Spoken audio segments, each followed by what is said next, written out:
Alright, so today I'm going to do some FIVERR shopping for my new song, Moonlight Sonata Nightmare. As most of you guys know, FIVERR is this website where you can basically get any service you want from a variety of sellers, okay, all at different price points. And the service I'm going for today is called song mastering or audio mastering. So if you don't know, mastering is the process where when you're producing a song, right, from start to finish, mastering is the final step. It's basically a very technical process in the music world which makes the audio sound as good as possible. So to do this, I hired 10 different audio engineers from FIVERR, ranging from $5 to $100, and giving them each the same raw file of mine and Lonar's Moonlight Sonata remix. Hey man, I have nice song but no money. Help a brother out, please. And they all went back to their caves, performed their audio engineering magic, and sent me back 10 different masters, aka the final file that listeners get to hear. Before we get into the masters themselves, here is a quick preview of the song in its raw mix form that they will be mastering.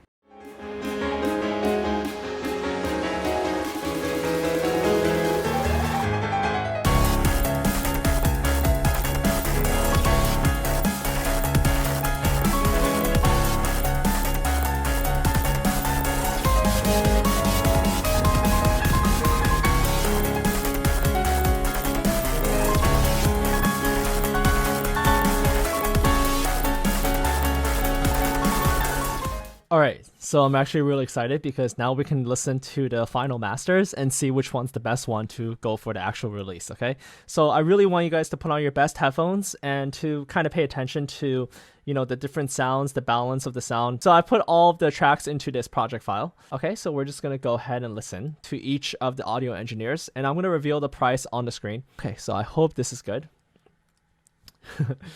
Whew. All right, so let's go ahead and listen to Eric Bosley, okay, number 1, contestant number 1.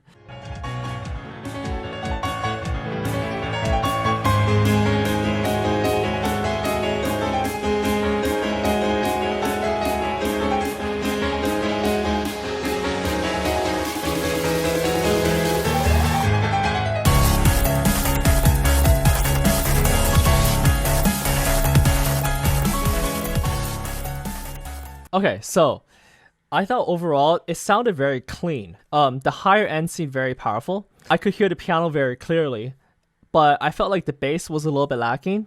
I felt like in some parts it was a little bit too sharp or too bright, okay? And that's actually not that great. Brighter is usually better for like iPhone speakers or like low quality speakers that don't really have that much bass. You want the treble elements to pop out more. So overall, I think that was okay. All right, let's listen to number 2.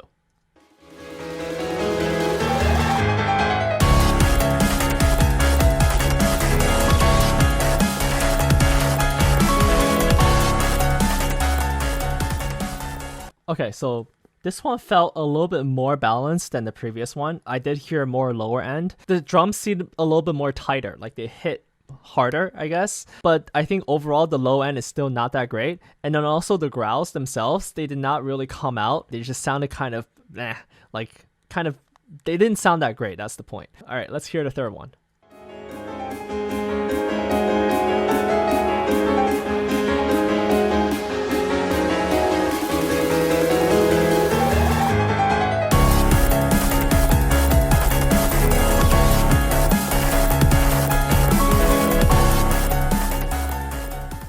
Yeah, this one, I think it was pretty well balanced as well. Like, I didn't feel like any elements was too loud, but at the same time, I felt like the whole thing just lacked energy. Especially the drop, I felt like it kind of just lost me, even though I was anticipating it really heavily. The piano was super clear, but that's not necessarily always a good thing because, you know, in these types of remixes, right, the piano and the electronic elements really work together. You know, they're like partners. They're not like, it's not like the piano's the lead. It's not like a concerto, you know? So I would say that this one didn't really bring out any specific element enough. And in some way, that's maybe even worse than having one element kind of shine. Anyways, I overall just did not enjoy this one very much. Now let's do number 4, okay?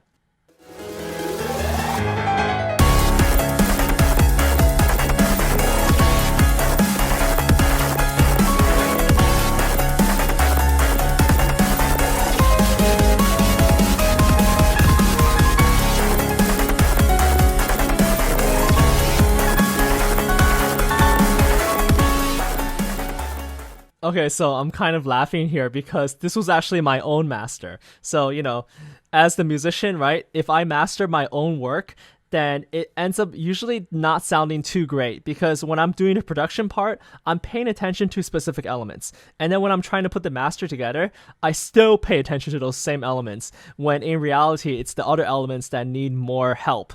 So overall, I felt like, oh, this this is really bad. Like the growls themselves were a little bit too loud and they did not sound very good. They kind of sound like vomiting almost. And then like a lot of the synths were not, the high end was not brought out enough. And it really sounded like really mediocre sounds. Really, everything just didn't sound very good. And so yeah, I'm gonna give myself a really low rating because yeah, I do not know what I'm doing. That's why mastering engineers get paid a lot of money if they know how to use their mastering skills correctly, if they have good ears. Oh man, all right, that was bad. Ugh.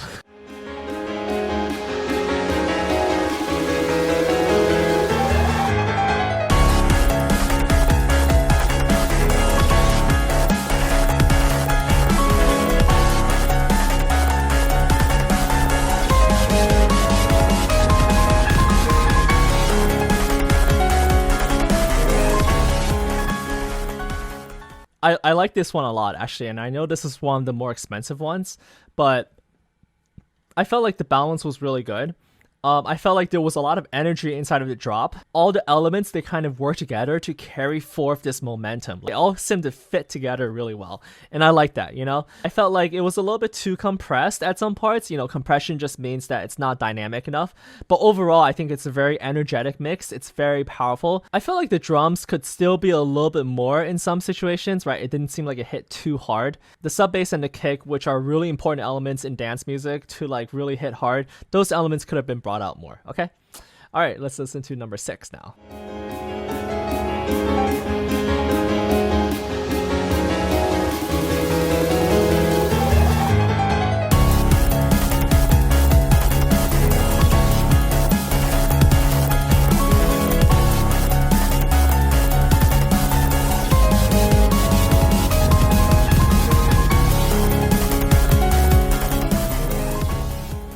Okay, so this one, the piano felt a little bit too sharp, too bright, okay? And then for the drop, everything just kind of felt too weak. It didn't have the power and the energy of some of the other drops. And it felt like there was a little bit too much low end in this one, which is a good thing on some speaker systems that specifically favor the low end.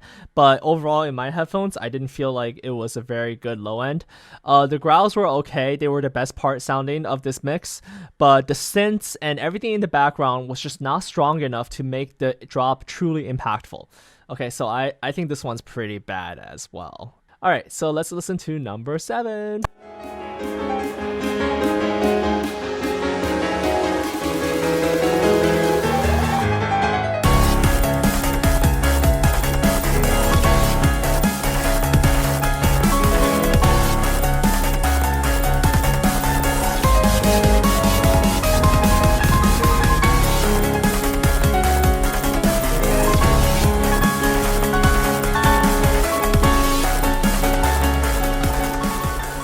Okay, so this one, this is actually the most expensive one. It was $100.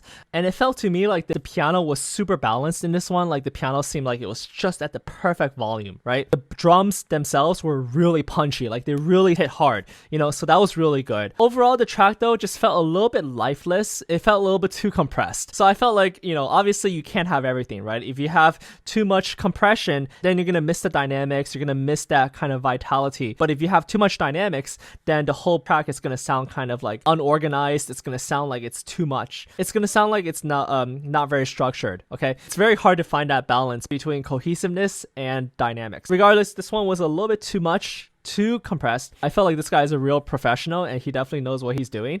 So that's why he gives you like this really commercial sound. I mean, I think it's the best out of the ones so far. Okay, so let's listen to number 8. All right.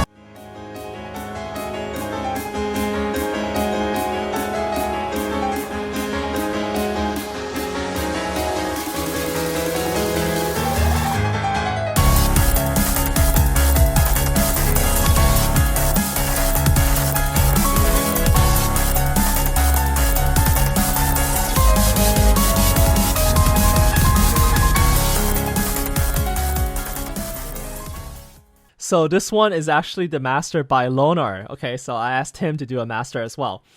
Using the same file, of course. It's exactly what I expected from him. Because he did the dubstep and the drums and all of that, he really wanted to bring those out. Whereas he's kind of squashed the piano down to almost zero. Like the piano was super weak in this one, and it also sounded really plasticky. Because I guess Lionel doesn't really care about the piano sound. He really wanted his elements to be bright, but unfortunately I think he made his elements too bright. Like the growls came out sounding really harsh almost.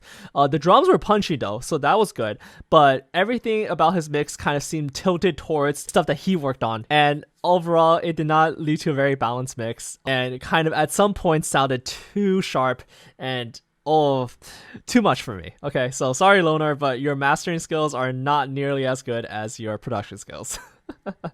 Alright, moving on to number 9.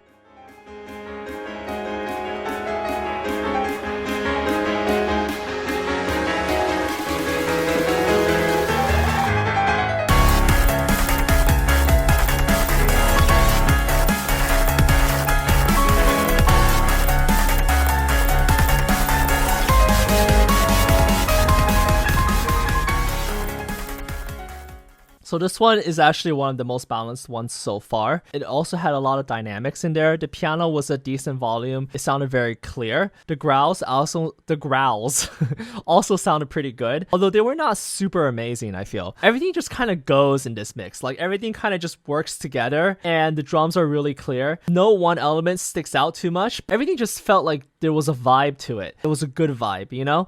And so I think overall this was a good mix, and overall it was just like, it just sounded really good. Last one from FIVERR.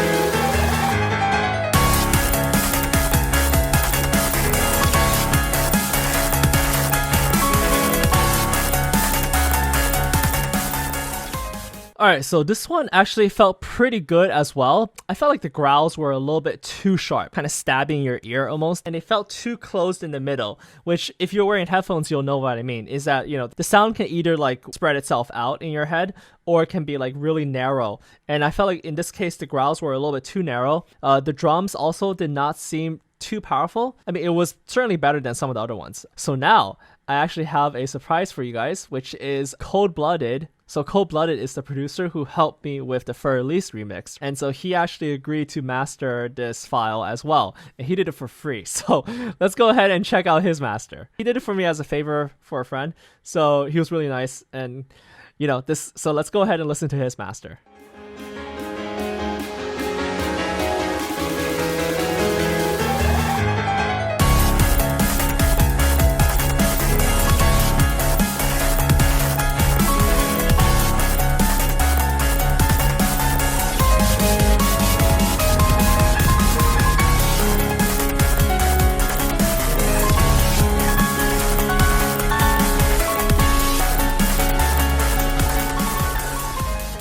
Okay, so the thing about Cold-Blooded's master is that it's not the most balanced, okay? Is that the growls are really loud, and the piano is also pretty loud, especially in the parts where the growls are not playing. And it felt like some of the lesser elements, like the more background elements, were a little bit weak.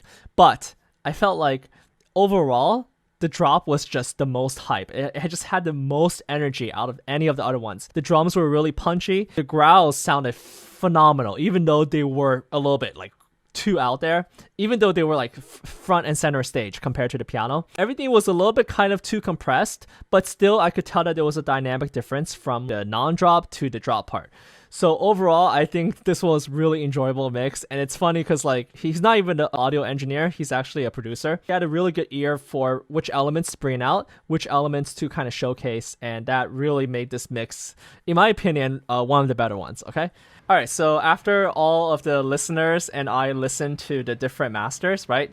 I didn't tell anyone like what was the price, so that way they wouldn't get influenced by, you know, if the price was more, they might somehow feel compelled to give it a higher score. So I avoided doing that. So all of their scores are completely blind, right? And in fact, they didn't even know that master number 4 and 8 were not even FIVERR people, but rather me and Lionel, who also mastered our own works. So I summed up everyone's ranking because they all ranked it from 1 to 10. And then of course, you know, the lower your ranking, you had a better score.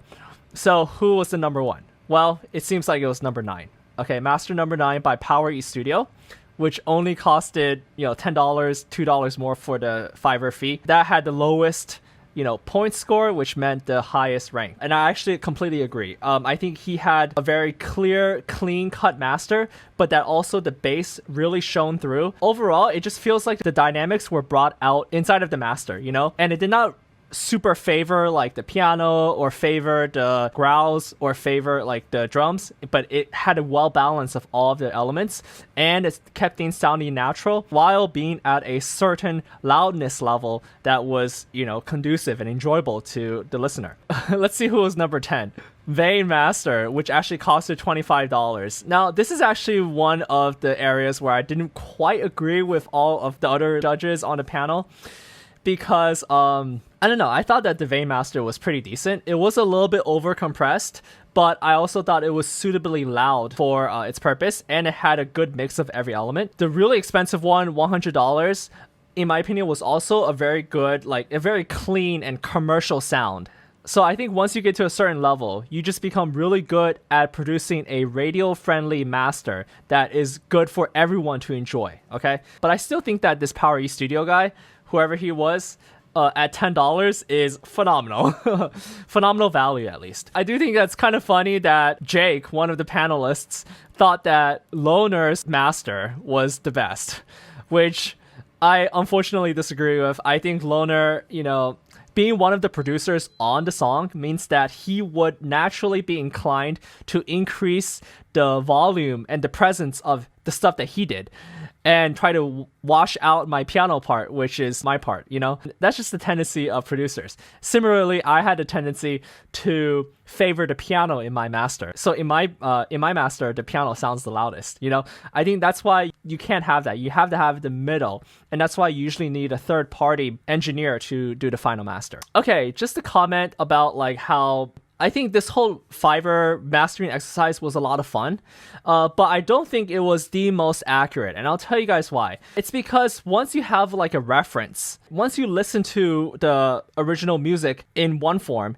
and then you listen to the same music but slightly different audio characteristics, you stop listening to that music in terms of in the moment, how you would experience it the first time. So basically how most of the listeners would actually listen to this piece if they heard it on Spotify or something like that. So that now it becomes this artificial experiment, because you've basically activated a different part of your brain, not the part of your brain that's focused on enjoying and developing a connection with the music like you're supposed to, but instead you're looking at it from an analytical mindset, and you're just okay, well, this element sounds too loud, this element sounds too soft. It's the focus is wrong now. The focus is now on elements that maybe they matter in the hyper specific realm of okay, the piano's too loud. Maybe it matters there. But in the overall context of the song, right, if the whole impact, the whole meaning is felt by the listener, ultimately the loudness of the piano or the drums has very small effect. And most of the work that has been done already was in the production process, in the composition process. That actually makes a real impact on the listener's enjoyment. Of course, a good master is always better than a bad master, right? But my point is to compare all of these is actually a self-defeating exercise in the end, because once you start listening to a bunch and comparing them side by side, you kind of lose focus on what truly matters. I think the main lesson to take away here is that more money does not equal to better results. It's better to just find a good master that you trust, that you have a connection with, and just not try to compare their work to another person's. Because once again, once you try to compare, you lose what really matters.